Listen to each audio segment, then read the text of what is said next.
সরাসরি বৈঠক ছাড়াই কাতারে শেষ ইরান আমেরিকা আলোচনা। খামেনিকে শেষ বিদায় জানাতে প্রস্তুত তেহরান। ইউক্রেনের কিয়েভে রাশিয়ার ভয়াবহ হামলা, নিহত অন্তত 13। তীব্র জ্বালানির সংকটে বিপর্যস্ত রাশিয়া। ভূমিকম্পে বিধ্বস্ত ভেনেজুয়েলায় তীব্র খাদ্য সংকট। 7 দিনের রাষ্ট্রীয় শোক ঘোষণা ভারপ্রাপ্ত প্রেসিডেন্টের।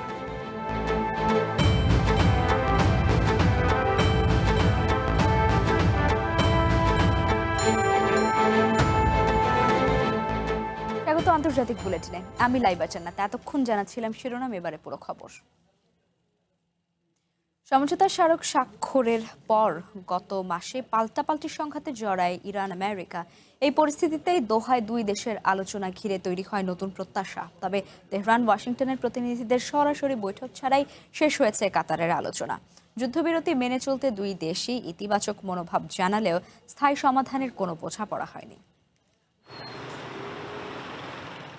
পাকিস্তান কাতারের মধ্যস্থতায় সমঝোতা স্মারক স্বাক্ষরের পরও গত সপ্তাহে একাধিকবার সংঘাতে জড়ায় আমেরিকা ও ইরান। এই পরিস্থিতিতে আসে দোহায় দুই দেশের আলোচনার ঘোষণা। এতে অংশ নিতে কাতারেও যান তেহরান ওয়াশিংটনের প্রতিনিধিরা। বুধবার দোহায় আলোচনা পর্ব শেষ হয়েছে, তবে মুখোমুখি বৈঠক করেননি আমেরিকা ও ইরানের প্রতিনিধিরা। মধ্যস্থতাকারী কাতার ও পাকিস্তানের সাথে আলাদা আলাদা কয়েক দফায় বৈঠক করেন তারা। অন্তর্বর্তী চুক্তির দুই গুরুত্বপূর্ণ বিষয় হরমুজ প্রণালী ও জব্দকৃত অর্থ ছাড়ের ব্যাপারে নিজেদের অবস্থান তুলে ধরে ওয়াশিংটন তেহরান। কাতারে আমেরিকার পক্ষ থেকে পাঠানো হয় ট্রাম্পের জামাতা জ্যারেড কুশনার ও মধ্যপ্রাচ্য বিষয়ক বিশেষ দূত স্টিভ উইটকফকে। তবে ইরানের পক্ষ থেকে মূল মধ্যস্থতাকারী পররাষ্ট্রমন্ত্রী আব্বাস আরাকচি বা পার্লামেন্ট স্পিকার বাঘের গালিবাফ কাতারে যাননি। প্রতিনিধি দলের নেতৃত্ব দেন ইরানের উপপররাষ্ট্রমন্ত্রী কাজেম গারিবাবাদি। রয়টার্স বলছে, কুশনার ও উইটকফরা কাতারে অবস্থান করলেও কারিগরি আলোচনার কোনো পর্বেই অংশ নেননি তারা। এদিকে দোহায় ইরানের পরমাণু কর্মসূচি সহ দুই পক্ষের মধ্যে খুব ভালো আলোচনা হয়েছে এমন দাবি করেছেন আমেরিকার প্রেসিডেন্ট ডোনাল্ড ট্রাম্প। যদিও সংশ্লিষ্ট সূত্রগুলো বলছে, এই সপ্তাহের বৈঠকে পরমাণু ইস্যু নিয়ে কোনো আলোচনাই হয়নি। ইরানের উপপররাষ্ট্রমন্ত্রী জানিয়েছেন, আমেরিকাকে যুদ্ধবিরতির শর্ত মেনে চলার বাধ্যবাধকতা সম্পর্কে সতর্ক করা হয়েছে। বিরোধ নিরসনে যোগাযোগ চ্যানেল প্রতিষ্ঠা ও আলোচনা চালিয়ে যেতে সম্মত হয়েছে উভয় পক্ষই। এছাড়াও দ্বিতীয় আরেকটি বৈঠকে ইরানের আটকে থাকা $6 বিলিয়ন ছাড়ের ব্যাপারেও আলোচনা হয়েছে। ইরানের সাবেক সর্বোচ্চ নেতা আয়াতুল্লাহ খামেনির শেষকৃত্যের পর দুই দেশ পরবর্তী আলোচনায় বসবে বলে জানিয়েছে মধ্যস্থতাকারী কাতার। এদিকে ইরানে আমেরিকা ইসরায়েলের হামলা চালানো পরমাণু স্থাপনাগুলোতে আন্তর্জাতিক আণবিক শক্তি সংস্থা IAEA এর প্রতিনিধি পাঠানোর তথ্য নাকচ করে দিয়েছে তেহরান। সর্বোচ্চ নেতা মোজতাবা খামেনিকে হত্যায় ইসরায়েলের হুমকিকে রাষ্ট্রীয় সন্ত্রাসবাদ হিসেবে অভিযোগ করে জাতিসংঘ মহাসচিবের কাছে চিঠিও দিয়েছে দেশটি। মার্জিয়া উপমা, ওয়ান ইন্টারন্যাশনাল ডেস্ক। ইরানের প্রয়াত সাবেক সর্বোচ্চ নেতা আয়াতুল্লাহ আলী খামেনিকে শেষ বিদায় জানাতে প্রস্তুত তেহরান। দেশটির সাধারণ মানুষ বলছেন, খামেনির শূন্যস্থান পূরণ সম্ভব নয়। এদিকে আমেরিকার সাথে সমঝোতা হলেও খামেনি হত্যার প্রতিশোধ নেয়ার ঘোষণা দিয়েছে দেশটির সর্বোচ্চ নিরাপত্তা ব্যবস্থা পরিষদ। দেশটির গণমাধ্যম বলছে, পারমাণবিক বোমা তৈরি ছাড়া আর কোনো উপায় নেই। বিশ্বের ইতিহাসের সবচেয়ে বড় শোক সমাবেশের দ্বারপ্রান্তে ইরান। খামেনির জানাজা এবং দাফনকে কেন্দ্র করে যে কর্মসূচি নেওয়া হয়েছে তা শুধু ইসলামী প্রজাতন্ত্রের ইতিহাস নয়, সমকালীন বিশ্বের অন্যতম বৃহৎ গণসমাবেশে পরিণত হতে যাচ্ছে বলে দাবি করছে তেহরান। প্রিয় নেতাকে শেষ বিদায় জানাতে প্রস্তুত ইরান। আমেরিকা এবং ইরানের মাঝে যুদ্ধবিরতি এবং বেশ কিছু চুক্তির আলোচনা হলেও ওয়াশিংটনকে খুব একটা বিশ্বাস করছেন না তেহরানবাসী। তাদের দাবি, খামেনি সহ যেসব নেতাদের হত্যা করেছে ইসরায়েল এবং আমেরিকা, যার মূল্য অপূরণীয়। এটা খুবই বেদনাদায়ক। তিনি 37 বছর ধরে আমাদের দেশের নেতা ছিলেন। আমি মনে করি তার শূন্যতা পূরণ করা সম্ভব হবে না। ইরানের দাবিকে সম্মান করতে হবে। যদি আমাদেরকে তারা অসম্মান করে, আর কোনো আলোচনা করা উচিত নয়। তাদের উপর আমাদের আস্থা নেই। এদিকে জনগণের দাবিকে অগ্রাধিকার দিয়ে দেশটির সর্বোচ্চ জাতীয় নিরাপত্তা পরিষদ এক বার্তায় জানিয়েছে খামেনি হত্যার প্রতিশোধ নেবে তেহরান। বাঘের জোলগাধার স্বাক্ষরিত এক চিঠিতে বলা হয়, আয়াতুল্লাহ আলী খামেনিকে হত্যার জন্য দায়ী পরিকল্পনাকারী এবং অপরাধীদের বিরুদ্ধে প্রতিশোধ নেওয়া হবে। সংবাদ মাধ্যম ফার্স নিউজ এজেন্সি এক প্রতিবেদনে বলছে, ইরানের সামনে এখন পারমাণবিক বোমা তৈরি করা ছাড়া আর অন্য কোনো পথ নেই, এমনটাই মনে করছে ইরানের ইসলামী রেভলিউশনারি গার্ড আরজিসি। অনেকেই বলছেন খামেনির জানাজার দিন বড় প্রতিশোধের বার্তা দিতে পারে Tehran. Masud Rana, one international desk. ফিলিস্তিনের ঐতিহাসিক ধর্মীয় স্থাপনাগুলোর পূর্ণ নিয়ন্ত্রণ নেয়ার চেষ্টা করছে ইসরায়েল। এর মধ্যে রয়েছে অবরুদ্ধ পশ্চিম তীরের আল ইব্রাহিমি মসজিদ সহ অন্যান্য ধর্মীয় স্থাপনা। ফিলিস্তিনি কর্মকর্তাদের অভিযোগ, একের পর এক আইন পরিবর্তন করে মুসলমানদের পবিত্র স্থানগুলোকে ইহুদি উপাসনালয়ে রূপান্তরের পাঁয়তারা চালাচ্ছে তেল আবিব। পশ্চিম তীরের ঐতিহাসিক হেব্রন শহর, এখানকার আল ইব্রাহিমি মসজিদ স্থানীয় মুসলমানদের কাছে পবিত্র স্থান। কিন্তু 2023 সালের অক্টোবরে গাজায় ইসরায়েলি হামলা শুরুর পর থেকে পশ্চিম তীরের এই মসজিদের দখল নেয়ার চেষ্টা করছে ইসরায়েল। জেরুজালেমের কাছে ঐতিহাসিক নবী স্যামুয়েল মসজিদেরও একটি বড় অংশ দখল করে উপাসনালয় বানিয়ে ফেলেছে ইসরায়েলি কর্তৃপক্ষ। পশ্চিম তীরের ফিলিস্তিনিদের অভিযোগ, একের পর এক মসজিদে নিজেদের পূর্ণ নিয়ন্ত্রণ প্রতিষ্ঠা করতে বিতর্কিত নানা পদক্ষেপ নিচ্ছে তেল আবিব। ওল্ড সিটি এলাকায় মসজিদের চারপাশে বসানো হয়েছে প্রায় 106টি লোহার গেট। স্থানীয় মুসলমানদের ধর্মীয় অধিকার কেড়ে নেয়াই এ পদক্ষেপের মূল উদ্দেশ্য বলে অভিযোগ ফিলিস্তিনিদের। আল ইব্রাহিমি মসজিদকে খুব দ্রুত ইহুদিকরণের চেষ্টা চলছে। ইসরায়েলি দখলদাররা সময়ের সাথে পাল্লা দিয়ে এই পবিত্র স্থানটিকে একটি ইহুদি উপাসনালয়ে রূপান্তর করতে চাইছে। তারা এখানকার মূল অধিবাসীদের তাড়িয়ে দিতে নানাভাবে হয়রানি করছে। এমনকি ওয়াকফ মন্ত্রণালয়ের যে ধর্মীয় এবং আইনি কর্তৃত্ব ছিল তাও কেড়ে নেওয়া হচ্ছে। ফিলিস্তিনিদের এই আশঙ্কা যে মোটেও অমূলক নয় তার প্রমাণ মেলে ইসরায়েলি মন্ত্রীদের কথাতেই। 1990-এর দশকের চুক্তি অনুযায়ী হেব্রনের এই এলাকার উন্নয়ন ও রক্ষণাবেক্ষণের দায়িত্ব ছিল ফিলিস্তিনি কর্তৃপক্ষের হাতে। কিন্তু সম্প্রতি প্রধানমন্ত্রী বেঞ্জামিন নেতানিয়াহুর সরকার সেই চুক্তি বাতিল করে এই ধর্মীয় স্থানের পুরো ক্ষমতা নিজেদের হাতে তুলে নিয়েছে। স্বয়ং ইসরায়েলি কট্টর ডানপন্থী মন্ত্রীরা এখন প্রকাশ্যেই একে নিজেদের সম্পত্তি বলে দাবি করছেন। কয়েক দশক ধরে আমরা এমন আচরণ করেছি যেন এই জায়গাটা আমাদের নয়, কিন্তু এখন এই প্রথমবার আমরা এখানে এমন কিছু নির্মাণ করছি যা এই স্থানের উপর আমাদের মালিকানা এবং দায়িত্বকে প্রমাণ করে। এটি ঐতিহাসিক একটি পদক্ষেপ। ফিলিস্তিনি পর্যটন মন্ত্রণালয়ের অভিযোগ, আদালতের দোহাই দিয়ে এবং ইউনেস্কোর নিয়ম নীতি অমান্য করে তাদের জমি ও পরিচয় মুছে দেওয়ার এই আগ্রাসন চালানো হচ্ছে পুরো পশ্চিম তীরে। রাকিব আহমেদ তমাল, ওয়ান ইন্টারন্যাশনাল ডেস্ক। ইউক্রেনের কিয়েভে ভয়াবহ রুশ হামলায় অন্তত 13 জন নিহত হয়েছেন, আহত হয়েছেন আরও অনেকে। রাতভর রুশ হামলায় ধ্বংসস্তূপে পরিণত হয়েছে বেশ কয়েকটি এলাকা। বৃহস্পতিবার গোয়েন্দা তথ্যের ভিত্তিতে দেশটিতে বড় ধরনের আক্রমণ হতে পারে বলে জানান প্রেসিডেন্ট ভলোদিমির জেলেনস্কি। এর কয়েক ঘন্টা পরই মস্কোর ছোড়া ব্যালিস্টিক মিসাইল ও ড্রোনে কেঁপে ওঠে কিয়েভ সহ ইউক্রেনের একাধিক শহর। দেশটির একটি সামরিক ঘাঁটিতেও হামলা হয়েছে। এদিকে রুশ হামলায় আগুন ও বিস্ফোরণের জেরে আশ্রয় কেন্দ্রগুলোতে ভিড় করেন ইউক্রেনীয়রা। মস্কোর বিরুদ্ধে বেসামরিক স্থাপনায় আঘাতের অভিযোগ তুলছেন প্রেসিডেন্ট জেলেনস্কি। রাশিয়ার হামলার পরপরই সীমান্তে আকাশ প্রতিরক্ষা ও যুদ্ধ বিমান মোতায়েন করেছে পোল্যান্ড। প্রতিরক্ষার জন্য এই পদক্ষেপ বলে জানায় ইউক্রেনের প্রতিবেশী দেশটি।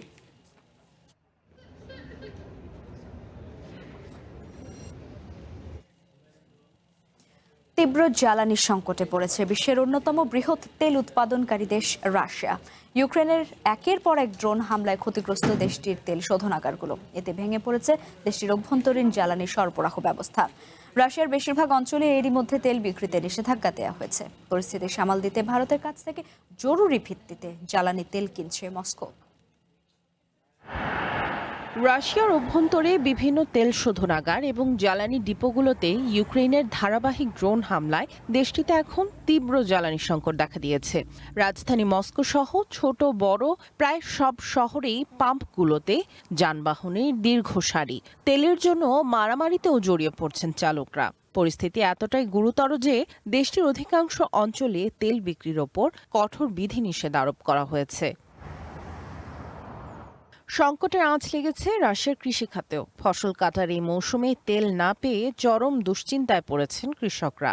বিষয়টিকে প্রথমে স্থানীয় সমস্যা বলে উড়িয়ে দিলেও রবিবার প্রেসিডেন্ট ভ্লাদিমির পুতিন নিজেই এই সংকটের কথা স্বীকার করেন। শিগগিরই বাজার স্থিতিশীল করার প্রতিশ্রুতিও দেন তিনি।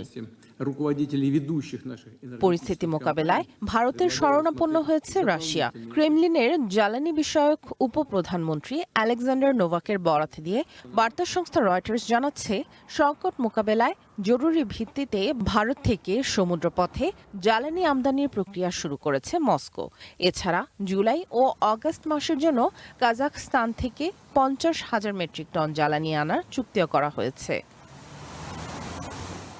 জ্বালানি না থাকায় চায়নার সীমান্তবর্তী জাবাইকালস্কি অঞ্চলে এরই মধ্যে গণপরিবহন চলাচল বাতিল করা হয়। বর্জ্য অপসারণের কাজও স্থগিত রয়েছে। সাধারণ মানুষের আশঙ্কা, সড়ক যোগাযোগ বন্ধ হলে নিত্য প্রয়োজনীয় পণ্যের দাম আকাশছোঁয়া হবে। ইউক্রেন যুদ্ধের ৫ম বছরে এসে তীব্র জ্বালানি সংকট এই সংঘাতের প্রতি রাশিয়ার জনগণের সমর্থনকে ধরে রাখতে পারবে কিনা তা নিয়ে প্রশ্ন উঠছে। সাম্প্রতিক এক জরিপও বলছে, গত ২০ বছরের মধ্যে বর্তমান অর্থনৈতিক পরিস্থিতি নিয়ে সবচেয়ে বেশি হতাশায় ভুগছেন রুশ নাগরিকরা। সামিয়া জান্নাহ, ওয়ান ইন্টারন্যাশনাল ডেস্ক। আন্তর্জাতিক বুলেটিনের সময় হলো একটি বিরতির, আরো খবর নিয়ে ফিরছি, সাথেই থাকুন।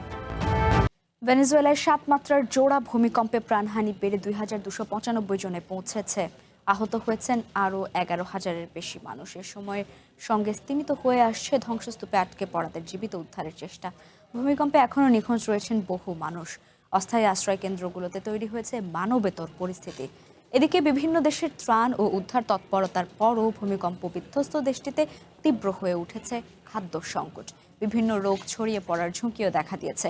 মানবিক বিপর্যয়ে ৫ লাখ মানুষকে খাদ্য সহায়তায় $৫ কোটি জরুরি তহবিল চেয়েছে ওয়ার্ল্ড ফুড প্রোগ্রাম। জ্বালানির অভাবে উদ্ধার কাজ চলছে ধীর গতিতে। ভারী যন্ত্রপাতির পরিবর্তে বাসিন্দারা হাত দিয়েই ধ্বংসস্তূপ সরানোর কাজ করছেন। এর মধ্যেও একের পর এক শক্তিশালী আফটার শকে আতঙ্ক কাটছে না। হতাহতদের স্মরণে দেশ জুড়ে 7 দিনের রাষ্ট্রীয় শোক ঘোষণা করেছেন ভারপ্রাপ্ত প্রেসিডেন্ট ডেলসি রড্রিগেজ।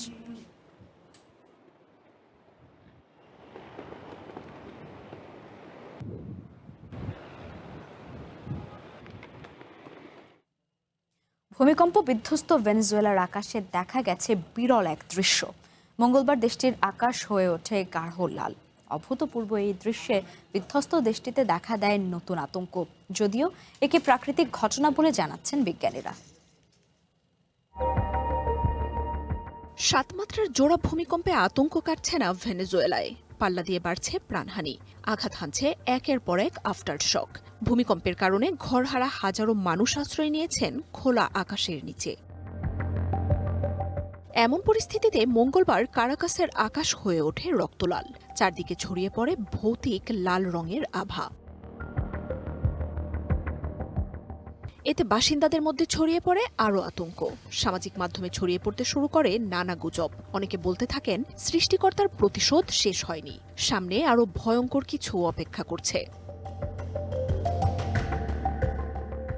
তবে বিজ্ঞানীরা বিরল এই পরিস্থিতিকে প্রাকৃতিক ঘটনা বলেই জানাচ্ছেন। শুধু ভেনেজুয়েলাই নয়, সাম্প্রতিক সময়ে গাঢ় লাল রঙের মেঘে ঢেকে যেতে দেখা গেছে রাশিয়ার সাইবেরিয়া অঞ্চলকেও। প্রবল ঝড় বৃষ্টির আগে আরও কয়েকটি দেশেও এমন দৃশ্য চোখে পড়েছে।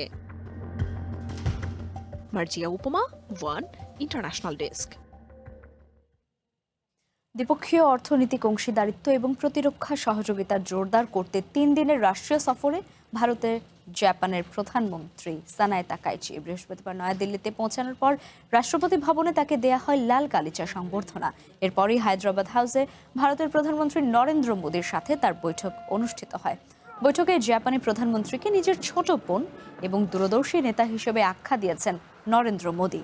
এই সফরে 2 দেশের মধ্যে বাণিজ্য ও বিনিয়োগ বাড়াতে বেশ কয়েকটি গুরুত্বপূর্ণ সমঝোতা স্মারক বা MOU স্বাক্ষরিত হয়েছে। সেমিকন্ডাক্টর, ক্লিন এনার্জি, ব্যাটারি উৎপাদন এবং কৃত্রিম বুদ্ধিমত্তা বা AI প্রযুক্তির মতো কৌশলগত খাতে সহযোগিতা বাড়াতে একমত হয়েছে 2 দেশ। যৌথ সংবাদ সম্মেলনে একটি মুক্ত, উন্মুক্ত এবং নিয়মভিত্তিক ইন্দো প্যাসিফিক অঞ্চলের ওপর বিশেষ জোর দেন মোদী।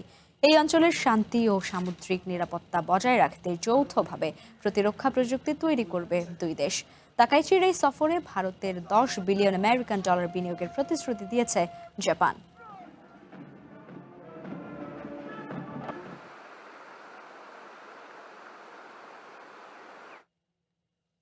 অপারেশন সিঁদুর ঘিরে আবারও উত্তাল হয়ে উঠেছে ভারতের রাজনৈতিক অঙ্গন। পাকিস্তানের সাথে সংঘাতে ভারতের সেনাদের মৃত্যুর তথ্য গোপনের অভিযোগে প্রতিরক্ষা মন্ত্রী রাজনাথ সিং এর পদত্যাগ দাবি করেছেন বিরোধীরা। গত বছর পাকিস্তানের সাথে সংঘাতে 6 সেনা নিহত ও তাদের পরিচয় আনুষ্ঠানিকভাবে প্রকাশ করেছে ভারত। এরপর থেকেই অপারেশন সিঁদুর নিয়ে মিথ্যাচারের অভিযোগে মোদী সরকারের প্রতিরক্ষা মন্ত্রী রাজনাথ সিং এর পদত্যাগ দাবি করছেন বিরোধীরা। এসব ঘটনায় দেশটিতে রাজনৈতিক বিতর্ক এখন তুঙ্গে। পাকিস্তানের হামলায় নিহত 6 সেনার নাম গত সপ্তাহে জাতীয় যুদ্ধ স্মারক বা ন্যাশনাল ওয়ার মেমোরিয়ালে অন্তর্ভুক্ত করা হয়। এর মধ্য দিয়ে অপারেশন সিঁদুরে প্রাণ হারানো সেনাদের আত্মত্যাগের সরকারি স্বীকৃতি দিয়েছে ভারত। ऑपरेशन सिंदूर के दौरान जो हमने গত বছর পার্লামেন্টে প্রতিরক্ষামন্ত্রী রাজনাথ সিং এর বক্তব্য তুলে ধরে বিরোধী কংগ্রেসের অভিযোগ সরকার দেশের মানুষ এবং পার্লামেন্টকে বিভ্রান্ত করছে। বিরোধীদের দাবি 2025 সালের 28 জুলাই লোকসভায় অপারেশন সিঁদুর নিয়ে আলোচনার সময় রাজনাথ সিং বলেছিলেন পাকিস্তানের সাথে অভিযানে দেশটির কোনো সাহসী সেনা প্রাণ হারাননি। সেই বক্তব্যের ভিডিও প্রকাশ করে কংগ্রেস প্রশ্ন তুলছে, যদি 6 সেনা শহীদ হয়ে থাকেন তবে সেই তথ্য কেন পার্লামেন্টে জানানো হয়নি? বিতর্কের জেরে মোদী সরকার দাবি করছে রাজনাথ সিং এর বক্তব্যকে ইচ্ছাকৃতভাবে প্রসঙ্গের বাইরে এনে ভুলভাবে প্রচার করা হচ্ছে। প্রতিরক্ষামন্ত্রী তখন একটি নির্দিষ্ট গুজবের জবাব দিচ্ছিলেন বলে দাবি করেন তারা। আর সেই তথ্যই কেটে বিচ্ছিন্ন করে বিভ্রান্তি সৃষ্টির জন্য এখন প্রচার করা হচ্ছে। প্রতিরক্ষা মন্ত্রণালয় বলছে সেনাদের নিহতের খবর তখনই স্পষ্ট করা হয়েছিল। তবে ছাড় দিচ্ছে না বিরোধী দল। এই নিয়ে পার্লামেন্টের আসন্ন অধিবেশনে স্বচ্ছতা ও স্পষ্ট আলোচনার দাবি তুলেছে কংগ্রেস। প্রতিরক্ষামন্ত্রী শহীদদের বিষয়ে না জানলে তার দায়িত্ব নিয়ে গুরুতর প্রশ্ন উঠবে। আর জেনেও পার্লামেন্টকে না জানালে তা দেশের সর্বোচ্চ গণতান্ত্রিক স্থানে মিথ্যাচার ও জনগণকে বিভ্রান্ত করার শামিল হবে বলে জানান কংগ্রেস নেতা পবন খেরা। মার্জিয়া উপমা, ওয়ান ইন্টারন্যাশনাল ডেস্ক। আন্তর্জাতিক বুলেটিনের সময় হলো আরও একটি বিরতির সাথে থাকুন। তাইওয়ান সম্পর্কিত যে কোনো বিষয় নিয়ে আমেরিকাকে সর্বোচ্চ সতর্কতা মেনে চলার আহ্বান জানিয়েছে চায়না। আমেরিকার পররাষ্ট্রমন্ত্রী মার্কো রুবিওর সাথে এক ফোন আলাপে এই আহ্বান জানান চায়নার পররাষ্ট্রমন্ত্রী ওয়াং ই। চায়নার পররাষ্ট্রমন্ত্রী বলেন, তাইওয়ান নিয়ে ওয়াশিংটনের যে কোনো ছোট পদক্ষেপও পুরো পরিস্থিতি পাল্টে দিতে পারে। তাই ঝুঁকি সংশ্লিষ্ট বিষয়গুলো নিয়ে বেইজিং ও ওয়াশিংটনের একসাথে কাজ করা উচিত বলে জানান তিনি।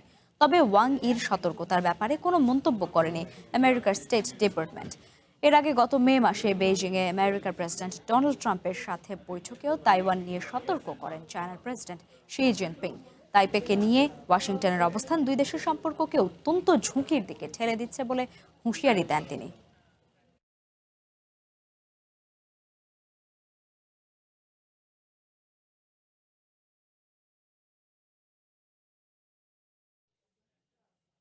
ভারতের মুম্বাইয়ে ভারী বৃষ্টির পর জলাবদ্ধতা দেখা দেয় জনজীবন ব্যাহত হচ্ছে। দাদর, পারেল, হিন্দমাতা, ওর্লি এবং আন্ধেরির মতো নিচু এলাকাগুলো প্লাবিত হয়েছে। সড়ক জলমগ্ন হয়ে পড়ায় স্থবির হয়ে পড়ে চলাচল, ব্যাহত ট্রেন চলাচলও।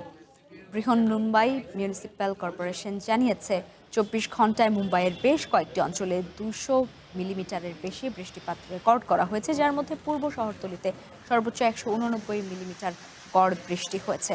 অতিবৃষ্টির পাশাপাশি জোয়ারের কারণে শহরে জমা পানি নামতে পারছে না, ফলে বন্যা পরিস্থিতির আরও অবনতি হওয়ার আশঙ্কা করছে কর্তৃপক্ষ। এমন পরিস্থিতিতে মুম্বাই ও আশেপাশের 4 জেলায় সর্বোচ্চ সতর্কতার রেড অ্যালার্ট জারি করেছে আবহাওয়া বিভাগ।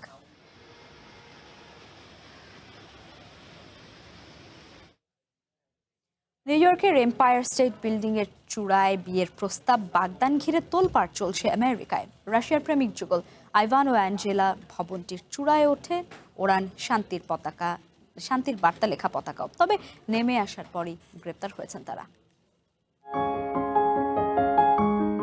নিউ ইয়র্ক সিটির মিডটাউন ম্যানহাটনের 102 তলা ভবনের চূড়ায় ওঠে একে অপরকে বিয়ের প্রস্তাব দেন এক যুগল। আকাশ ছোঁয়া ভবনের চূড়ায় রুশ প্রেমিক প্রেমিকা যুগলের এই ভিডিও তোলপাড় সৃষ্টি করেছে আমেরিকা জুড়ে। 32 বছর বয়সী আইভ্যান বিরকুস হাঁটু গেড়ে আংটি নিয়ে বসেন প্রেমিকা অ্যাঞ্জেলা নিকোলাউয়ের সামনে। প্রস্তাব গ্রহণও করেন নিকোলাউ। 1454 ফুট উচ্চতার ভবনটির চূড়ায় এরপর আরও 10 মিনিট অবস্থান করেন তারা। ভবনের চূড়ায় ওড়ান ভালোবাসার কাছে সংঘাতের পরাজয় আর শান্তির বার্তা লেখা পতাকা। তবে নেমে আসার পরেই গ্রেপ্তার করা হয় এই যুগলকে। তাদের বিরুদ্ধে চুরি, বেপরোয়া কার্যক্রম, অপরাধমূলক ক্ষতি সাধন, অনধিকার প্রবেশ এবং বিশৃঙ্খল আচরণের অভিযোগ আনা হয়েছে। এক বার্তায় এম্পায়ার স্টেট বিল্ডিং এর মুখপাত্র জানান, অনধিকার প্রবেশের এই ঘটনায় কোনো দর্শনার্থী, অতিথি বা ভবনটির বাসিন্দাদের ক্ষয়ক্ষতি হয়নি। আইভ্যান ও অ্যাঞ্জেলা মস্কোর বাসিন্দা।